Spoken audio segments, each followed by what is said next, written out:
Welcome to Barnstable Today. I'm Nick Cortez. And I'm Kevin Friel. We'd like to remind you right at the top that the meetings we cover are available on demand at the town's website. You can log on at www.town.barnstable.ma.us. The Town Council convenes this Thursday night to hear presentations from State Senator Rob O'Leary and Barnstable Municipal Airport Manager Bud Brialt, and to consider items that include two major repair projects at schools in town.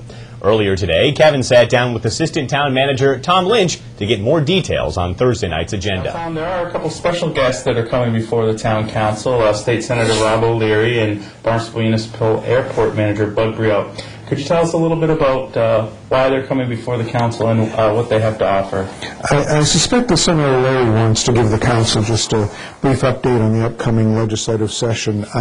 He stopped in last week to talk to the town manager and discussed some of the budget issues that were forthcoming, and he's very interested in development of bike paths and several other current issues that are going on. So I suspect that he'll be doing an update.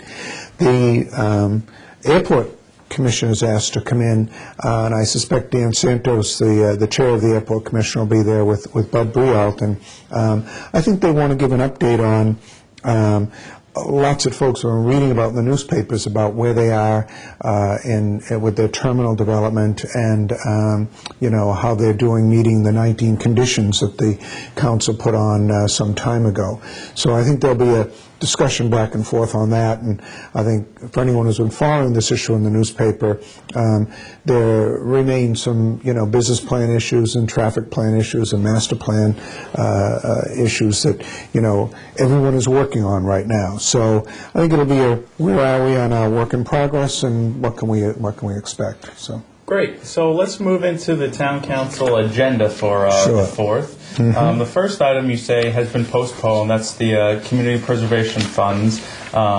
Is there a date certain for when that's going to be, or has it been pushed off? I think if you look on it, I think they're going for a record of how long it's been on. So right. I hesitate to guess, but I know there's been some concern between the Water District and the owner of the property and the town on just how to work out some of that. So I think they're still trying to iron out those deals to make that conservation restriction work. All right, so the next item is on the schedule of fees for this upcoming year, and the entire list of the fees is available in the agenda, actually the long agenda, and is also available on the website. Could you talk to us about this next item? These come through regulatory services, and they're the fees that cover, associated with commercial and residential permits, building permits, things of that nature. And the council has endorsed a philosophy of we try to have permits and whatever like that cover the their actual cost. So there's a 100% cost recovery policy that's in effect, and if one looks at the fees, there are a lot of them that don't change at all. But Tom Geiler, the director, will be there to explain where they do go up. There might be an electrical permit that went from $25 to $30, depending on whether it's in a residential or commercial development. But there are a host of fees. Most of them don't change. But I think overall there's about a 2.8% increase in the fees, according to the analysis that was presented to the town council. And as I say, he wants to try to have his operation fully funded by those who are using the system, and that's what this is an attempt to do. Okay, so we'll be hearing from Mr. Geiler on Thursday. Mm-hmm. Now let's move into two school department issues that are before the council. The first is for design services of a new high school field and track, and the other is for the replacement of a boiler at the Barnstable Community Horace Mann Charter Public School. So could you tell us about those individually? The thing they have in common is that each of these appropriations would be funded out of the money that was realized from the sale of the grade 5 school some years ago. That was put into a separate fund to only be used for capital projects for the school. So the school committee and the school superintendent are bringing forth these. One would be to look at a design of the field over there at the high school. It's 25 years old. It's got a nice track around it, as well as the football field. but the track has fallen into great disrepair. They've repaired it many times. It's really beyond repair at this point. For any of us, I've used it as a walking track before I go over to HYCC now on the indoor track, but when in the good weather you try to walk it and you can see all the rubber that's all up. So it is really a public safety issue, and there's an issue regarding being, if you will, certified by the various leagues that play there, because there are 7 different high school groups that use the field. There's a marching band, there are citizens, as I just mentioned. So they're looking to design artificial turf and a new surface there. So they'll be looking for money for that. The other project is directly related to the Barnstable Community Horace Mann Charter Public School, which is the old Hyannis East, right next to the Hyannis Youth and Community Center. And they have a boiler system that hasn't been changed since 1951. So they're looking to put in a new boiler. It'll be a flex system that can use both gas and oil. Go to a number 2 oil instead of a number 4. Plus it'll do ventilation. So it'd be an upgrade of that school. That school's going to be around. Has been around for a long time. Will be for a while. And I think they'll be making the school committee making its case before the council to use this money to redo that whole system. Certainly some interesting items from the school department before the town council. Now, there are a few new business items that the council will hear on.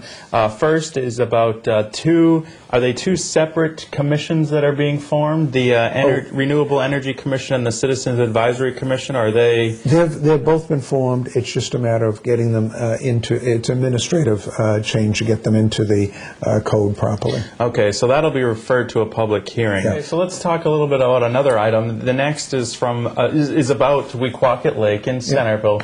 And it's about buoys, and it's about an association. Could you tell us a little bit about it? I believe the Wequaquet Lake Protective Association is contributing $1,000 to Marine Environmental Affairs so they can maintain a buoy system and mark some rocks, but also maintain some of the private buoys that we have there. So we're always appreciative when a group like that is willing to help us out for public safety. Absolutely. And it can get a little funny in there with the boat ramp right next to where everybody's swimming too. So all the markings and everything are very important. Absolutely. All right. So let's talk about this last item. It's a gift from the Three Bays Preservation for oyster propagation. Well, Three Bays has been very active in helping with the restoration of the quahogs out there and a quahog seeding system. And oysters are, they're giving money for, I think, 350 seedlings, and to find out if they can winter over in the Three Bays area. Oysters, besides being a very good commercial and recreational crop, our harvest, are also very good at pulling out, for denitrification, other areas.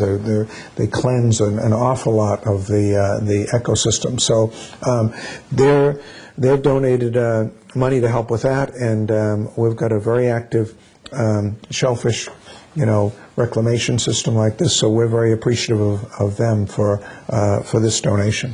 The Town Council meeting is the last of the week, but there are a number of additional board and committee meetings between now and then. Let's take a look at this week's meeting schedule.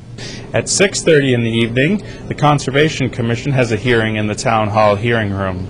On Wednesday, February 3rd at 7 o'clock, the Hyannis Main Street Waterfront Historic District Commission meets in the Selectmen's Conference Room. Then on Thursday at 7 o'clock, the Town Council has a hearing in the Town Hall hearing room. Well, that's all the time we have for now. For Kevin Friel, I'm Nick Cortese. We'll see you next time on Barnstable Today.